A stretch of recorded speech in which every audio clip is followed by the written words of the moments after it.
Around 24 students of the Kasturba Gandhi Balika Vidyalaya at Behjam in Lakhimpur Kheri district were allegedly locked on the roof of the school by two teachers to pressurize the district authorities into cancelling their transfer orders.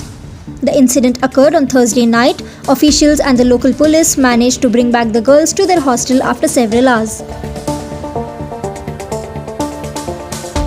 Laxmikant Pandey, the Basic Education Officer of Lakhimpur Kheri, said the teachers resorted to such tactics to put pressure on the district authorities to cancel an order of transfer to other Kasturba Gandhi Balika Vidyalaya on disciplinary grounds. Pandey added, a departmental probe into the matter has been ordered and stringent action, including termination of the service contracts, would be initiated against the teachers if they are found guilty in the probe.